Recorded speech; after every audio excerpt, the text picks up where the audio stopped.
अस्सलाम वालेकुम सामीन, प्रोग्राम पेशरफ का ताज़ा शुमारा लेकर मैं इरफान अमीन मलिक आपकी खिदमत में हाजिर। स्टूडियो में आज हमारे साथ तशरीफ़ फरमा है हाफिज़ अब्दुल बारी, तहसील सोशल वेलफेयर ऑफिसर श्रीनगर। हाफिज़ साहब, आपका खैर मकदम है हमारे प्रोग्राम में। बहुत शुक्रिया, थैंक यू। सामीन, आज के प्रोग्राम का मौजू रहेगा सोशल वेलफेयर महकमे में लोगों के लिए स्कीम्स। हाफिज़ साहब, प्रोग्राम की शुरुआत सोशल वेलफेयर स्कीम से करते हैं। अभी महकमे के पास कितनी स्कीम्स हैं लोगों के लिए? सोशल वेलफेयर का जो महकमा है, इसके मेन 3 डायरेक्टरेट है जी। Directorate of social welfare, directorate of mission Vatsalya and directorate of mission Poshan. अच्छा। ये तीनों डायरेक्टरेट के अंदर लोगों के लिए बहुत सारी स्कीम्स है। अच्छा। जहाँ तक डायरेक्टरेट ऑफ सोशल वेलफेयर का ताल्लुक है, इनका मेन मैंडेट जो है वो हम पेंशन स्कीम्स देखते हैं। अच्छा। जो मिशन पोषण है, जिसको हम उर्फ़े आम में आंगनवाड़ी कहते हैं, अच्छा। वो आंगनवाड़ी के साथ डील करता है, जहाँ पे बच्चों के लिए वो न्यूट्रिशन वगैरह दिया जाता है। अच्छा। और जो मिशन वत्सालिया है, ये उन बच्चों के लिए हमने नया डायरेक्टरेट अभी ओपन किया है, जो वो बच्चे रहते हैं जो चाहे ब्रोकन फैमिलीज से होते हैं डाइवोर्स के तनाजुर में, या जो नागहानी आफात की वजह से या इंसानी हादसात की वजह से जो यतीम हो जाते हैं। अच्छा। उनके लिए भी हमारे पास डिफरेंट स्कीम्स हैं। मैं आपको ज़िम्नन बता दूं कि ये जो नया मिशन वत्सालिया है, इसमें मेन 2 चीज़ें हैं, इंस्टीट्यूशनल केयर और नॉन इंस्टीट्यूशनल केयर। अच्छा। इंस्टीट्यूशनल केयर में जो बच्चे यतीम हो जाते हैं, उनके लिए हमारे हर ज़िले में 2 होम्स रहते हैं, बच्चों के लिए अलग और बच्चों के लिए अलग, जहाँ पे उनके लिए हर एक चीज़ मुयस्सर रहती है, तालीम भी, खान पान भी, रहन सहन भी, सब कुछ। अच्छा। और नॉन इंस्टीट्यूशनल केयर में वो बच्चे जिनके गार्डियन अगर वो यतीम हो जाते हैं या डाइवोर्स के तनाजुर में उनका वक़ूफ़ हो जाता है, तो वो अगर उनको किसी होम में नहीं भेजते हैं, लेकिन नॉन इंस्टीट्यूशनल केयर में उनके लिए जो वजीफ़ा है वो 4000 रुपया माहाना हम उनको दे देते हैं after proper registration with the mission Vatsalya. अच्छा। ये एक ओवरव्यू था, तो हम आगे बढ़ेंगे। आगे हम मुझे ज़मीन एक बात आपसे पूछनी थी। ये जो बाकी जैसे ICDS की बात हम करते हैं, क्या ये भी सोशल वेलफेयर के महकमे में आती है? और ये जो ICDS मिशन है, क्या इसका जो पूरा, या बाकी अगर हम वुमेन डेवलपमेंट कॉरपोरेशन या बाकी जितने भी विंग्स आपके अंडर काम करती है, इनका जो मेन अम्ब्रेला, इनकी जो ऑर्गेनाइजेशन है, केयर टेकर है, वो क्या सोशल वेलफेयर है? एग्जैक्टली, सोशल वेलफेयर इन ये तीनों डायरेक्टरेट्स, सोशल वेलफेयर इनका हमारा जो कमिश्नर सेक्रेटरी रहता है वो एक रहता है। अच्छा। नीचे ये तीनों डायरेक्टरेट्स सोशल वेलफेयर के अंडर ही काम करते हैं। अगर हम स्कीम्स की बात करें लोगों के लिए, अभी क्या कौन कौन की स्कीम्स अवेलेबल है लोगों के लिए? देखिए, अगर मैं प्राइमरली जो बात करूंगा वो डायरेक्टरेट ऑफ सोशल वेलफेयर जो पेंशनरी स्कीम्स ज़्यादा देखते हैं। अच्छा। अगर मैं अपने ऑफिस की बात करूं या मेरा जो अपना डायरेक्टरेट है, डायरेक्टरेट ऑफ सोशल वेलफेयर, उसके अंदर हमारी बहुत सारी स्कीम्स हैं। पहले मैं नाम बताऊंगा। सबसे पहले scheme ISSS, integrated social security scheme. अच्छा। और दूसरी स्कीम हमारे पास है NSAP, national social assistance programme. अच्छा। तीसरी स्कीम हमारी है मैरिज असिस्टेंस स्कीम। और चौथी हमारे पास है प्रोस्थेटिक एड। अच्छा। ये मेन स्कीम्स है, और इनके फिर अंदर से कंपोनेंट्स अलग अलग हैं। अच्छा। फॉर एग्जांपल, अगर हम ISSS की बात करेंगे, ISSS में हमारे पास 3-4 कंपोनेंट्स है। OAP, ओल्ड एज पेंशन, जिसमें हम ओल्ड एज पेंशन देते हैं बुजुर्गों को। और इसी तरह WID, वुमन इन डिस्ट्रेस, जिसमें हम विडोज या डाइवोर्सी लेडीज़ को पेंशन देते हैं। और इसी तरह PCP, फिजिकली चैलेंज्ड पर्सन, जो हमारे अपाहिज अफराद होते हैं, उनके लिए हमारी स्कीम है। और ट्रांसजेंडर्स, जो हमारी ये रिसेंटली ये कंपोनेंट इसमें ऐड हुआ है, और ट्रांसजेंडर्स के लिए भी एक पेंशन स्कीम है। इन चारों कंपोनेंट्स में हमारे जितने भी अफराद इनके अंदर एलिजिबल होते हैं, उन्हें 1000 रुपया माहाना उनके डायरेक्ट बैंक खातों में चला जाता है। अच्छा। तो ये जो पहली स्कीम आपने इसके बारे में आप थोड़ा सा बताइए, ओल्ड एज पेंशन, अभी इसका जो अमाउंट कितना लोगों को मिलता है और एलिजिबिलिटी क्राइटेरिया क्या है इस चीज़ का, क्योंकि इसमें बहुत सारे लोग। एग्जैक्टली, देखिए, एलिजिबिलिटी क्राइटेरिया है जो हमारे मेल होते हैं जी, हमारे जो मर्द हजरात हैं, मर्द हजरात के लिए एज क्राइटेरिया इसका 60 है। यानी अगर कोई मर्द इसके लिए ये अप्लाई करता है तो उसकी एज 60 साल होनी चाहिए। और इसके अलावा उसके जो डॉक्यूमेंट्स होते हैं, उनके मैं नाम गिनाता हूँ। उनके पास एज सर्टिफिकेट जो कंसर्नड अथॉरिटी देती है, BMO साहब, ZMO साहब या CMO साहब देते हैं। उनकी एज 60 साल हो। अगर वो खातून है तो उसकी एज 55 साल से ऊपर हो। ये पहला क्राइटेरिया है। अच्छा। और दूसरा क्राइटेरिया है उनका जो राशन कार्ड हो वो PHH हो। اچھا پریورٹی ہاؤس مطلب سارے لوگ اس میں سارے لوگ ایلیجیبل نہیں ہیں. اس کا پہلے کیا طریقہ کار رہتا تھا, پہلے اس کے لیے انکم سرٹیفکیٹ لانی پڑتی تھی, دیٹ واز کمبرسم, وہ ہیکٹک ہو جاتا تھا. اچھا. لیکن اب اس کو تھوڑا اسٹریم لائن کر دی اور تھوڑا پیپل فرینڈلی بنا دیا گیا ہے. اب راشن کارڈ پہ ہی یہ اسکیم واگزار کر دی جاتی ہے. کرائٹیریا ہے کہ ان کے پاس AAY یا PHH راشن کارڈ ہو جائے. BPL کارڈ جو BPL وہی ہے, BPL کنورٹ کر دیا گیا ہے PHH. اچھا PHH. اب BPL نہیں ہوتا, اب PH. ہاں, اب BPL پہلے بلو پورٹی لائن ہوا کرتا تھا, اب PHH پرائیورٹی ہاؤس ہولڈ ہوا کرتا ہے. اور اس کے PHH ہو, اس کے پاس AE سرٹیفکیٹ ہو, آدھار کارڈ ہو, اس کے پاس بینک پاس بک ہو, ڈومیسائل سرٹیفکیٹ ہو, اور ایک ایفیڈیوٹ لینا پڑتا ہے میجسٹریٹ سے کہ میں کسی اور جگہ پینشن نہیں لے رہا ہوں. یہ ڈاکومنٹس اگر ہیں تو وہ بندہ اولڈ ایج پینشن کے لیے ایلیجیبل ہو جاتا ہے. اچھا, یہ ساری ڈاکومنٹس ان کو چاہیے. اچھا, اس میں ایک اسکیم کی آپ نے بات کی خاص کر ٹرانسجینڈرس کے لیے جو آپ نے کہا ریسنٹلی, اس کا تھوڑا اوور ویو بتائیے ہمارے سامعین کو. ٹرانسجینڈرس ایکچولی یہ وہ طبقہ تھا جو انکلوڈ نہیں ہو رہا تھا اس پینشنری اسکیم میں, انکلوڈ نہیں ہو رہا تھا. اونلی یہ تبھی انکلوڈ ہوا کرتا تھا اگر ان کی ایج 60 ہوا کرتی تھی. لیکن اب اس ایج کرائٹیریا کو ان کے لیے ختم کر دیا گیا ہے. اب اگر ان کے پاس ٹرانسجینڈر والی سرٹیفکیٹ ہے تو ان کو کسی بھی ایج میں یہ پینشن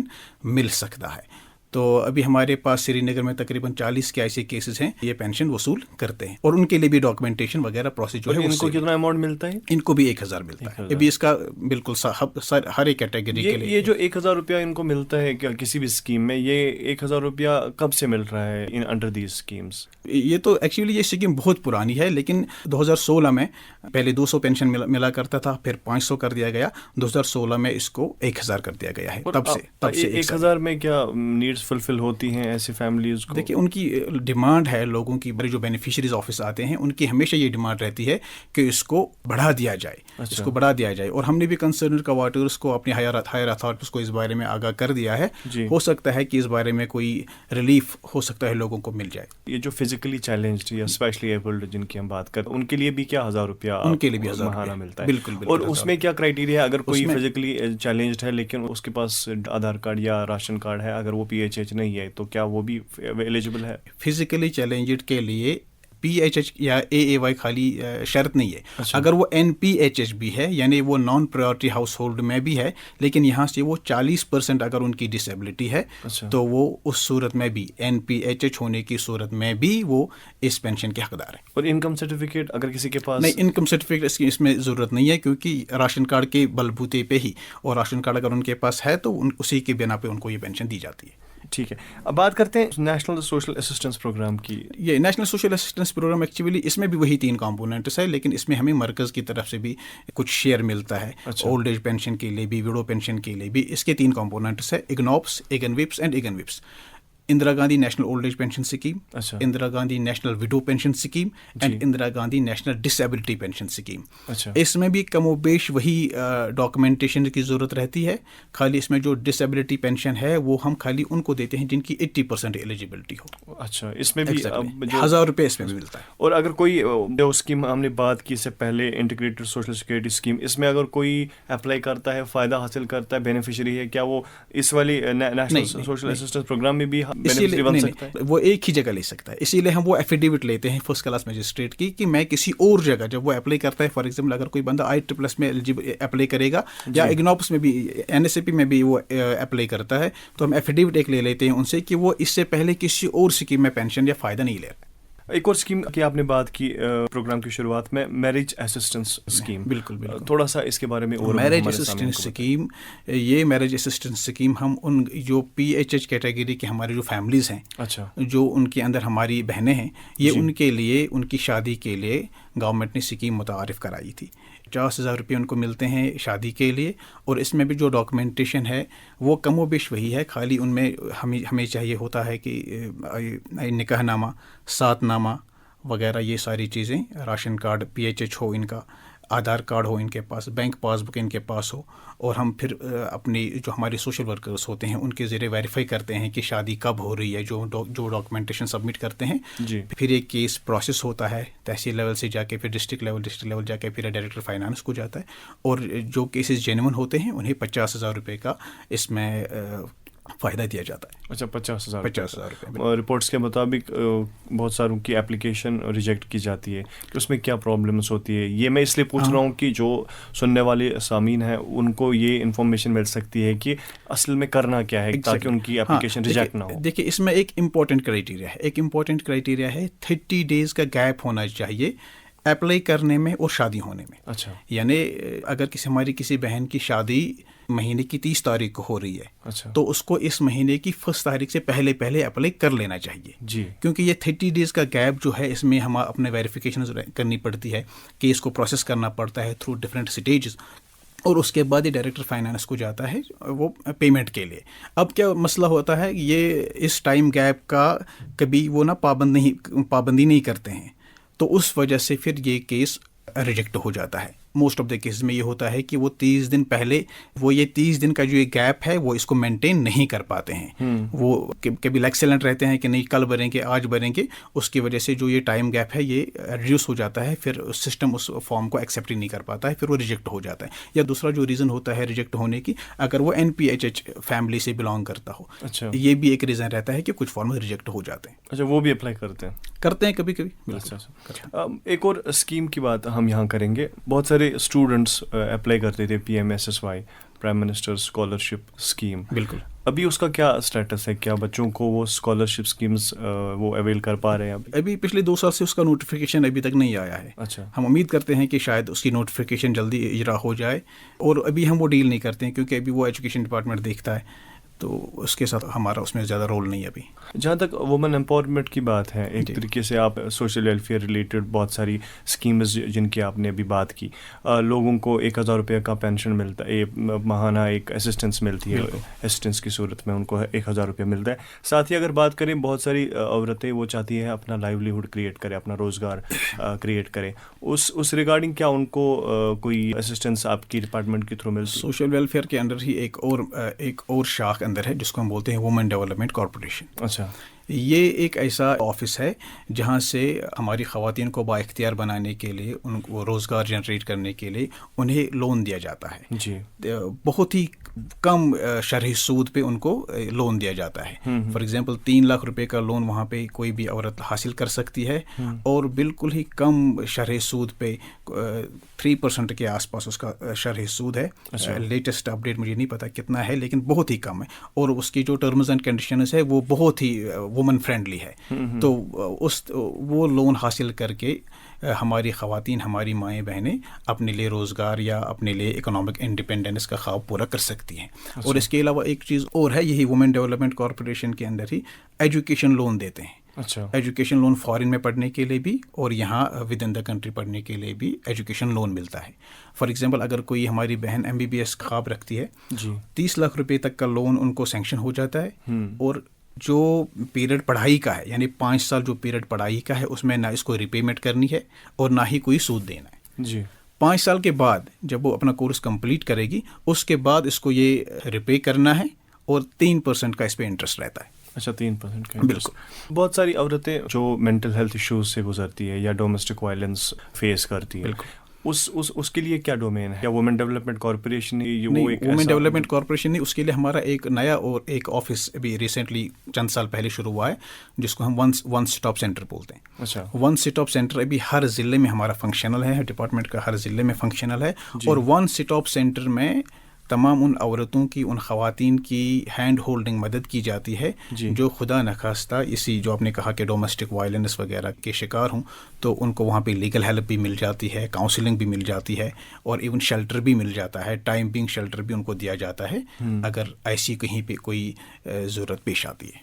और असिस्टेंस की अगर हम बात करें, एक तो मॉनिटरी असिस्टेंस की हमने बात की, दूसरा ड्रग डी एडिक्शन सेंटर्स जो बहुत सारे डिस्ट्रिक्ट्स में सोशल वेलफेयर डिपार्टमेंट की तरफ से इस्टेब्लिश किए गए, उनका क्या सिनेरियो है अभी? क्या जो ड्रग के साथ मुलविस अफराद हैं उनको क्या काउंसलिंग की जाती है अभी? क्या फैसिलिटी है उस रिलेटेड बताइए थोड़ा।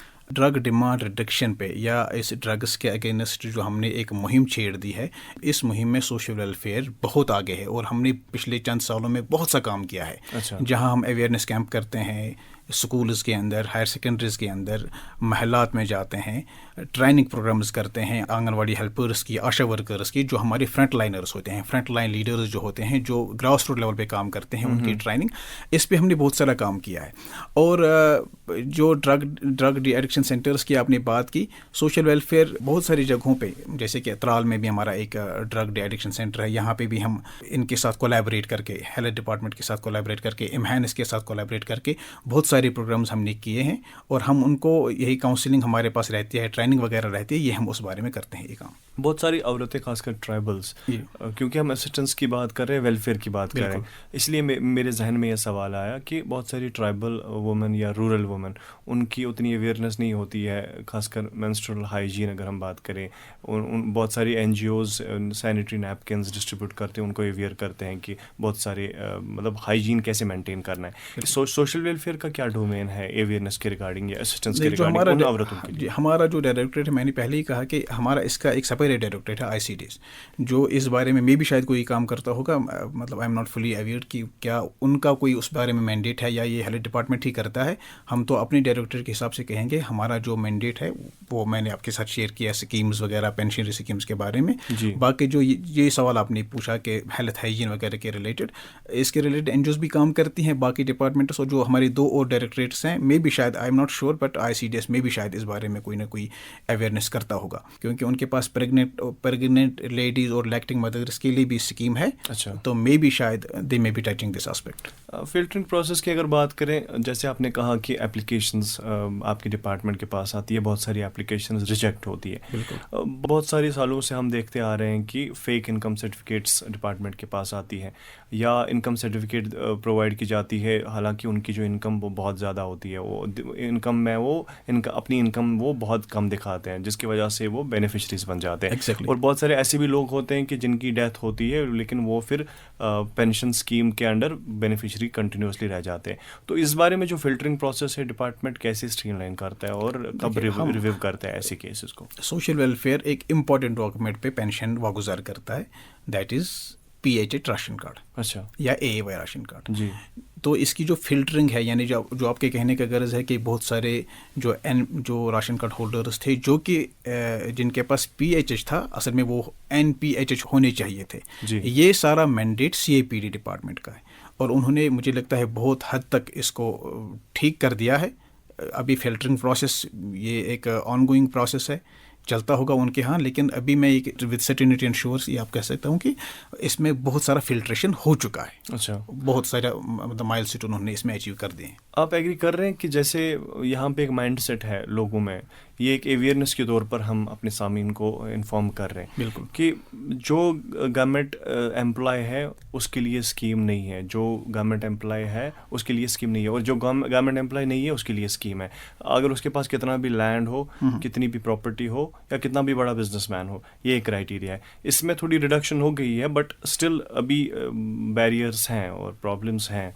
अगर हम देखें बहुत सारे डिस्ट्रिक्ट्स में अभी भी बेनिफिशरीज़ का अगर हम देखें, बहुत सारे बेनिफिशरीज़ वो भी हैं जो। तो ये तो आपकी बात सही है कि अगर किसी के पास एम्प्लॉयबिलिटी के अलावा, यानी बीइंग एन एम्प्लॉय, उसके अलावा जो एम्प्लॉय नहीं है उसके पास अगर करोड़ों की भी प्रॉपर्टी है, वो शायद कहीं ना कहीं काउंट नहीं होती है। लेकिन एक एम्प्लॉय की जो प्रॉपर्टी काउंट भी होती है, और उसके बाद वो जो बाकी सारी मुराद हैं वो उनसे इस्तेफादा भी नहीं कर पाता है। खैर, ये एक पॉलिसी मैटर है, तो इसको पॉलिसी बनाने वाले खुद देख लेंगे इंशाल्लाह।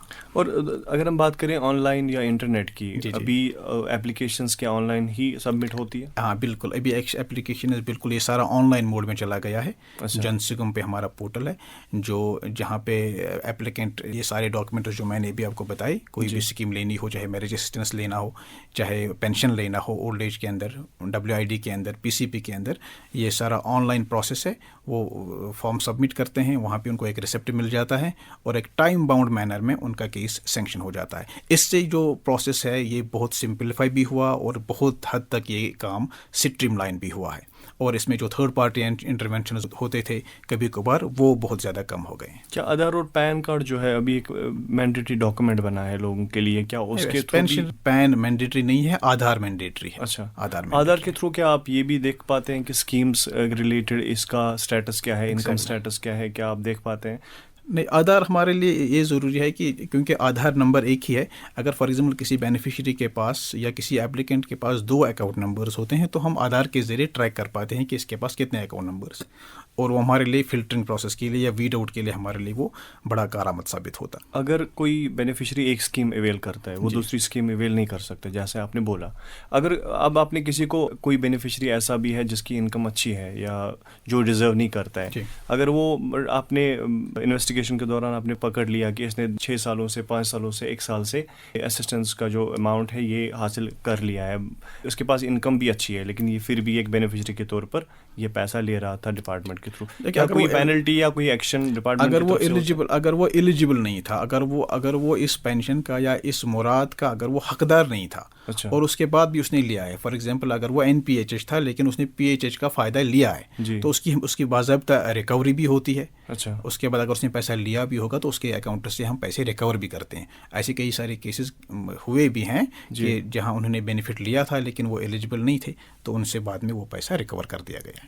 پروگرام کے شروعات میں آپ نے پوشن ابھیان کی بات کی، یہ کیا یہ مال نیوٹریشن کے ساتھ ڈیل کرتا ہے؟ یہ مال نیوٹریشن کے ساتھ ڈیل کرتا ہے، بٹ آئی ایم سوری کیونکہ میرا اس کے ساتھ ابھی کوئی زیادہ واسطہ نہیں ہے، تو I may not be able to نا اس کے ریلیٹڈ جو ٹیکنیکلٹیز ہوں گی اس پہ بات نہیں کر سکتا. ابھی سوشل ویلفیئر ڈپارٹمنٹ میں کون سی اسکیمز جو انڈر کنسنٹریشن ہیں جو لوگوں کے لیے گورنمنٹ سوچ رہی ہے کہ اس پہ تھرسٹ ایریاز جو ہیں اس پہ کام کرنے؟ دیکھیے یہ جو آپ سوال پوچھ رہے ہیں تو یہ میرے آفس سے بڑا مینڈیٹ ہے. میں اپنے آفس کی بات کروں، وہ اسکیمز جو میں نے آپ سے شیئر کی ابھی ہم وہ امپلیمنٹ کرتے ہیں.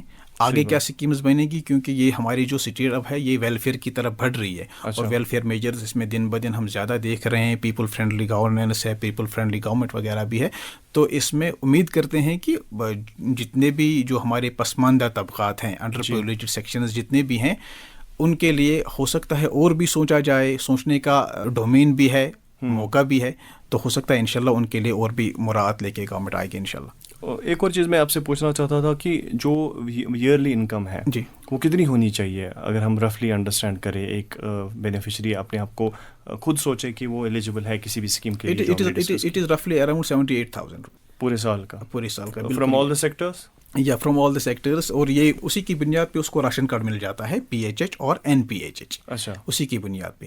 اور کیونکہ ہم وہ نہیں دیکھتے ہیں، وہ CIPD ڈپارٹمنٹ دیکھتا ہے وہ کس بنیاد پہ PHH راشن کارڈ اجرا کرتے ہیں یا NPHH یا AAY دیتے ہیں. یہ ساری کرائٹیریا ان کو معلوم ہے. میرج اسسٹنس پروگرام کی اگر ہم بات کریں، آپ نے کہا 50,000 روپیہ ایک لڑکی کو. مجھے اس میں بتائیے کہ اب اگر پرائیویٹ NGO کے تھرو بھی بہت سارے شادیاں کرواتی ہیں، جی کیا اس میں کوئی کلیش ہے اگر کوئی پرائیویٹ NGO ان کو میرج اسسٹنس کی پرائیویٹلی وہ کتنی جگہوں سے یا کتنے سورسز سے شادی کے لیے اخراجات جمع کریں، اس میں ہمارا کوئی، کیونکہ بہت سارے نیوز رپورٹس کے مطابق آئے دن ہم دیکھتے ہیں کہ بہت ساری NGOs کلیم کرتے ہیں کہ 50, 60, 80 بہت سارے لڑکیوں کی شادی انہوں نے کروائی خود سے.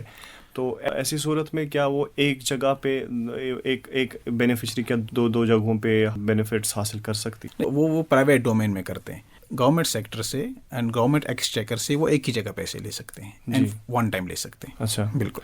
باقی پرائیویٹلی اگر وہ کوئی NGO ان کو ہیلپ کرتی ہے یا NGO ان کو شادی کرنے میں مدد کرتی ہے، وہ ہمارا لیے وہ کنسیڈریشن میں نہیں رہتا ہے. ہمارے لیے کنسیڈریشن میں یہ ہے کہ اگر ایلیجبل ہے، ڈاکومنٹیشن اس کی پراپر ہے، شادی ہے اور شادی کے لیے ہی پیسہ دیا جا رہا ہے، شادی اس کی طے ہوئی ہے، تو وہ ساری چیزیں ویریفائی کرنے کے بعد ہم ان کو ڈپارٹمنٹ ان کو 50,000 روپے کا امداد ان کو دے دیتا ہے. وہ ایک مہینے میں ہی ان کو واگزر ہوتا ہے اپنے بینک اکاؤنٹس میں. کبھی کبھار تھوڑا ٹائم لگ سکتا ہے لیکن ہو جاتا ہے، مطلب اس میں اتنا زیادہ وقت نہیں لگتا ہے، پھر ہو جاتا ہے اس میں. باری صاحب، آخر پہ کیا پیغام رہے گا لوگوں کے لیے آپ کی طرف سے؟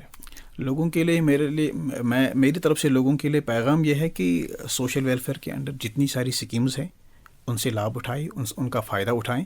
اور خاص کر ہمارے پاس بہت سارے وہ لوگ ہوتے ہیں جن کو ہینڈ ہولڈنگ کے لیے کوئی نہیں ہوتا ہے، انہیں پتہ نہیں ہوتی کہ ہمیں کرنا کیا ہے، جانا کدھر ہے، یہ فارم ہمیں اولڈ ایج کے لیے، اس کے لیے جو ڈاکومنٹیشن ہے یہ کیسے کرنی ہے.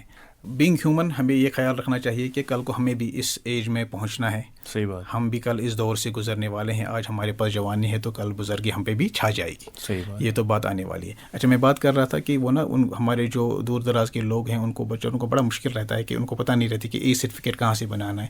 یہاں پہ سوشل ورکرز کا کام رہتا ہے. والنٹیرلی انسان کو ان کی ہیلپ کر لینی چاہیے. ہمارے جو یوتھ ہوگا ان کو دیکھنا چاہیے کہ اس بندے کو پینشن اگر نہیں مل رہی ہے کیسے ہم اس کو مدد کر سکیں، کیسے اس کو کو راستہ دکھا سکیں، اس کے لیے ہیلپ کر سکیں. اور میں یہ چاہوں گا کہ ہمارا جو یوتھ ہے وہ ان کاموں میں بڑھ چڑھ کر حصہ لے، تاکہ کوئی بھی بندہ جو ہے جو پینشن کے لیے ایلیجیبل ہے، چاہے ویڈو پینشن کے لیے ایلیجیبل ہے، ہینڈی کیپڈ پینشن کے لیے ایلیجیبل ہے، اولڈ ایج پینشن کے لیے ایلیجیبل ہے، وہ پیچھے نہ رہے، وہ اس سے خالی نہ رہے.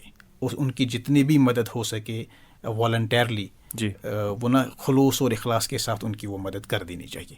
باری صاحب، پروگرام میں شرکت کرنے کے لیے آپ کا بہت بہت شکریہ. آپ کا بھی بہت شکریہ مجھے موقع دینے کے لیے، اور امید کرتے ہیں انشاءاللہ کہ یہ سلسلہ جاری بھی رہے گا. اس کے ساتھ ہی ہمارا آج کا پروگرام اختتام کو پہنچتا ہے. پروگرام کے پروڈیوسر وسیم فاروق اور اپنے میزبان عرفان امین ملک کو دیجیے اجازت. اللہ حافظ.